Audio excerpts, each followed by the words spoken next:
शंकर जी ने करा क्या? मेरे भोले बाबा ने किया क्या? मेरे शंकर भगवान सारे देवताओं के साथ रहते थे, पर मेरे शिव जी अपने आप को बदल लेते थे, अपने आप को।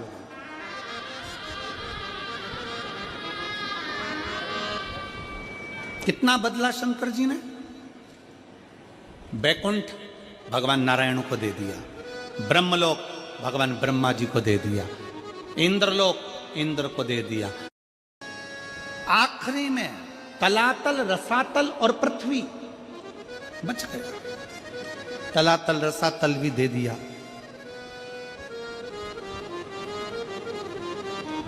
फिर पूछा, इस पृथ्वी का भार, इस पृथ्वी का देव किसको बनाया जाए? शंकर भगवान को देने के लिए कोई लोक नहीं बचा था। ध्यान देना जरा कथा की ओर, आपका स्मरण रहे। भगवान विष्णु को बैकुंठ दे दिया गया, ब्रह्मा जी को ब्रह्मलोक दे दिया गया, सारे लोक सबको बांट दिए गए। आखिरी में शंकर भगवान को देने के लिए कोई लोक नहीं बचा था। तब शंकर भगवान से पूछा गया कि अब केवल एक लोक बचा है, वो मृत्यु लोक है, वो पृथ्वी है। मृत्यु लोक का देव आप बन सकते हो? भगवान शंकर ने पूछा ब्रह्मा जी से, आप पृथ्वी के देव क्यों नहीं बनना चाहते? ब्रह्मा जी कहते हैं, पृथ्वी पर इतने सारे जीव जन्म लेंगे, जलचर थलचर मक्खी खटमल ये सारे जन्म लेंगे, मनुष्य जन्म लेंगे, जानवर जन्म लेंगे, पक्षी जन्म लेंगे, पशु जन्म लेंगे, इन सबको कौन संभालेगा? ब्रह्मा जी कहते हैं, मैं नहीं। इनका दर्द कौन देखेगा? इनका दुख कौन देखेगा? कौन संभालेगा? तब भगवान शंकर से कहा गया, केवल एक लोक बचा है, पृथ्वी लोक, मृत्यु लोक। इस पृथ्वी लोक अकेला बचा है। आप बताओ, आप क्या पृथ्वी लोक ले सकते हो? शंकर भगवान ने कहा, शिव जी बोले, भगवान शंकर बोले, भगवान देवाधिदेव महादेव बोले, मैं पृथ्वी लोक ले नहीं रहा हूं, मैं पृथ्वी लोक नहीं ले रहा हूं।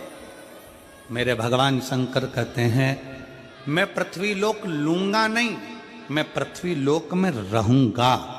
व्यक्ति का दर्द क्या होता है उसको सुनूंगा और उस दर्द को मिटाने का प्रयास करूंगा। ये बाजार लगा है काशी में, पार्वती जी तुम्हें कुछ लेना हो तो ले लो।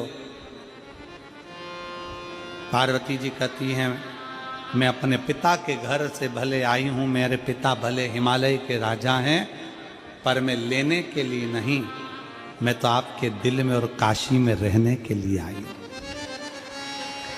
मैं लेने के लिए नहीं आई हूं, मैं काशी में और आपके दिल में रहने के लिए आई हूं।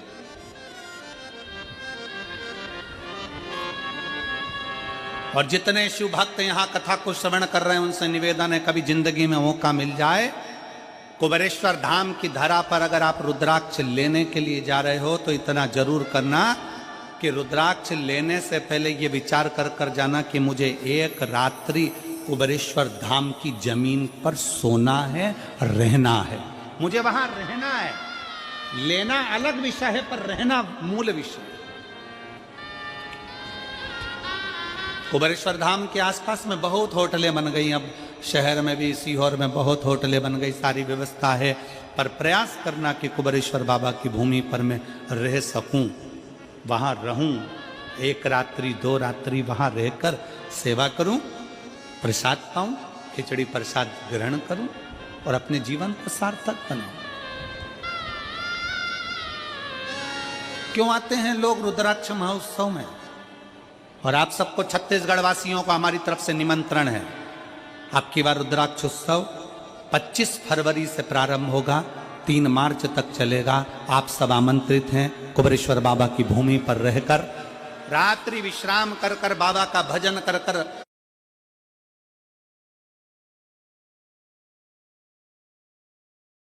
फुलेरा दूज का आनंद लीजिए और आनंद के साथ शिवरात्रि की कथा का लाभ लीजिए और बाबा के रुद्राक्ष उत्सव का दर्शन करिए।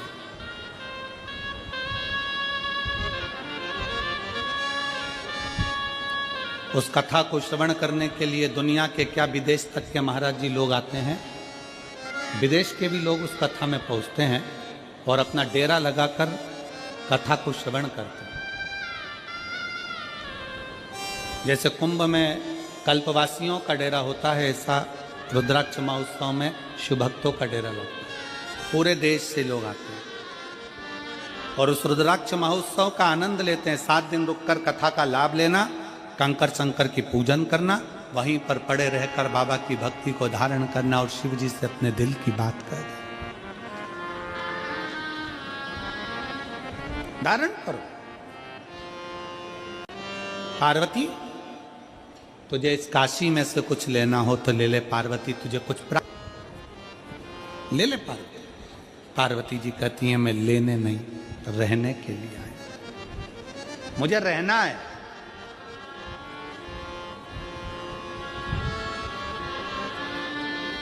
मैं धन्यवाद दूंगा रायपुर की जीजियों को। कई बहनों के घर यहीं पास में बने हैं कॉलोनी में, कई बहनों के घर यहां कॉलोनी में बने हुए हैं। स्नान करने वो अपने घर जाती है,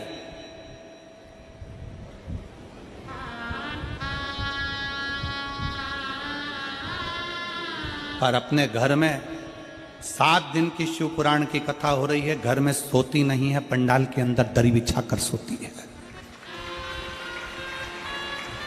मैं धन्यवाद दूंगा ऐसी रायपुर की मेरी जीजियों को, मेरे जीजाओं को, जिनका नियम और होना चाहिए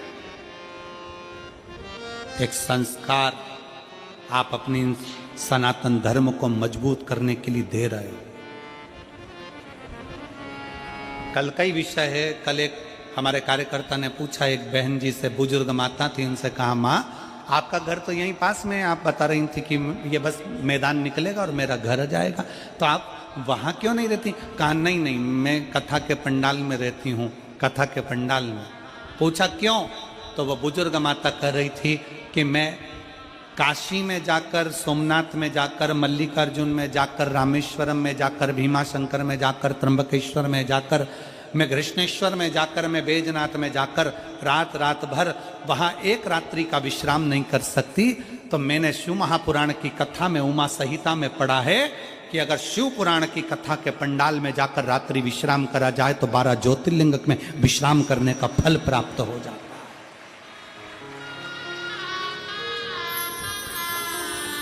मैंने शिव महापुराण की कथा का अध्ययन किया। वो बुजुर्ग मां कहती है उसका फल मुझे प्राप्त होता। शिव तत्व है हमारे शंकर। आप ले मत रहो, कहां रहना? आप शंकर के हृदय में, शिव के दिल में।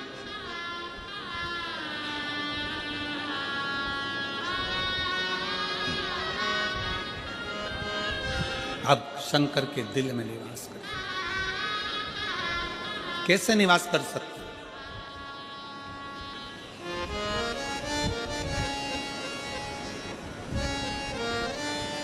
बहुत तकलीफ है, दुख की जिंदगी चल रही है।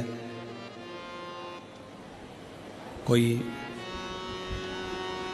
परिवार में बेटे हैं, बहुएं हैं, बेटियां हैं, सब प्रयास कर रहे हैं। बेटे भी प्रयास कर रहे हैं, बहू भी प्रयास कर रही है, बेटी भी प्रयास कर रही है कि मुझे कोई अच्छा जॉब मिल जाए, मैं उन्नति की सीढ़ी पर चढ़ जाऊं, मैं बहुत आगे बढ़ जाऊं। और बेटा बेटी बहुएं अगर आगे नहीं बढ़ पा रही है तो शिव महापुराण की कथा कहती है कि एक कार्य करिएगा। एक